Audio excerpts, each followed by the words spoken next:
Il y a des destins qui semblent écrits pour devenir des légendes, des parcours qui dépassent le simple cadre d'une carrière, des personnes qui, par leur talent, leur travail et leur personnalité, finissent par marquer bien plus que leur époque. Mais derrière chaque réussite, il y a une histoire, des choix, des sacrifices, des années de travail que personne ne voit. Avant les victoires, avant les applaudissements, avant que le monde entier connaisse un nom, il y a un chemin. Aujourd'hui, je voudrais vous raconter l'histoire d'un homme qui a marqué toute une génération. Un homme qui a connu les sommets, qui a inspiré des millions de personnes à travers le monde, mais dont le destin allait basculer en quelques secondes. Son nom est Ayrton Senna. Ayrton Senna da Silva naît le 21 mars 1960 à Sao Paulo, au Brésil. À cette époque, personne ne peut imaginer que ce petit garçon deviendra un jour l'un des plus grands pilotes de l'histoire. Il grandit dans une famille qui lui apporte un cadre stable. Son père, Milton da Silva, passionné par la mécanique, remarque rapidement son attirance pour les moteurs. Alors qu'Ayrton est encore très jeune, il lui construit un petit kart. Pour beaucoup d'enfants, cela aurait été un simple jouet. Pour Ayrton, c'est différent. Il découvre un univers, un endroit où il peut apprendre, comprendre et se dépasser. Très vite, il passe des heures au volant. Il ne cherche pas seulement à aller vite, il cherche à comprendre. Pourquoi cette trajectoire fonctionne mieux? Pourquoi cette façon de freiner permet de gagner du temps? Pourquoi une petite erreur peut changer toute une course? Cette obsession du détail va devenir l'une de ses plus grandes forces. À l'âge de 13 ans, il commence les compétitions de karting. Rapidement, son talent devient évident. Mais ceux qui l'observent remarquent surtout son mental. Ayrton n'est pas un pilote qui se contente de gagner. Il veut comprendre pourquoi il gagne. Et surtout pourquoi il pourrait faire encore mieux. À chaque course, il analyse ses performances, il cherche ses erreurs, il travaille ses points faibles. Cette discipline va construire l'homme qu'il deviendra. Mais pour atteindre son rêve, il va devoir faire un choix difficile. Au début des années 80, Ayrton quitte le Brésil pour rejoindre l'Europe. Il a 21 ans. Il laisse derrière lui sa famille, ses amis et tout ce qu'il connaît. Il arrive dans un monde totalement nouveau, une autre culture, une autre langue, un milieu où des centaines de jeunes pilotes rêvent de la même chose que lui.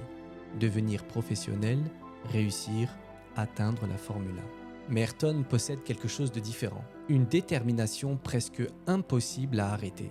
Il accepte les sacrifices et les moments difficiles parce qu'il sait pourquoi il est là. Il commence dans les petites catégories du sport automobile, il découvre les circuits européens, il apprend, il gagne, il progresse. Son style impressionne, sa précision surprend, son envie de progresser ne disparaît jamais. Et finalement, son rêve devient réalité. En 1984, Ayrton Senna arrive en Formule 1. Ses débuts ne sont pas ceux d'une superstar, il n'arrive pas avec une voiture capable de gagner immédiatement. Il doit encore prouver sa valeur, mais très vite, les autres pilotes comprennent qu'ils ont face à eux quelqu'un de spécial. Ayrton possède cette capacité rare, faire paraître une voiture meilleure qu'elle ne l'est réellement. Chercher une limite là où les autres voient un obstacle. Puis arrive le Grand Prix de Monaco 1984. Une course qui va changer beaucoup de choses. Ce jour-là, la pluie tombe sans arrêt. Le circuit devient extrêmement difficile, les voitures glissent, les pilotes prennent des risques.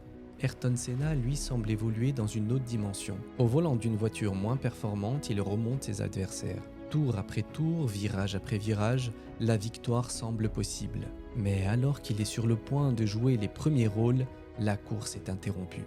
Il ne gagne pas, mais ce jour-là, quelque chose est né. Le monde de la Formule 1 vient de découvrir Ayrton Senna. Quelques années plus tard, il rejoint McLaren. C'est le début de son époque dorée. En 1988, il devient champion du monde pour la première fois. Puis il remporte 2 autres titres en 1990 et 1991. Mais ce qui marque les passionnés, ce ne sont pas seulement les trophées, ce sont les moments. Ces tours où il semble dépasser les limites, ces qualifications où il réalise des performances incroyables, ces courses sous la pluie où il donne l'impression de voir une course différente des autres. Son duel avec Alain Prost devient l'une des plus grandes rivalités du sport automobile. 2 champions, 2 personnalités, 2 façons d'aborder la compétition. Parfois leur relation est difficile, mais ensemble, ils vont écrire une partie de l'histoire de la Formule 1. Pourtant, derrière cette image de pilote presque invincible, il existe un homme beaucoup plus sensible. Ayrton Senna est quelqu'un de profondément attaché à ses valeurs, à son pays, à sa famille. Au Brésil, il représente bien plus qu'un sportif. Pour beaucoup, il est une source de fierté.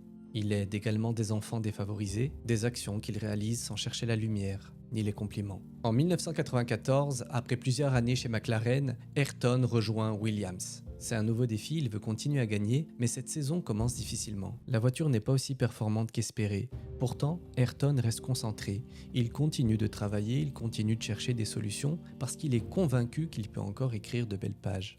Puis arrive le Grand Prix de Saint-Martin, à Imola. Un week-end qui aurait dû être une fête du sport automobile. Mais dès les premiers jours, une atmosphère étrange s'installe.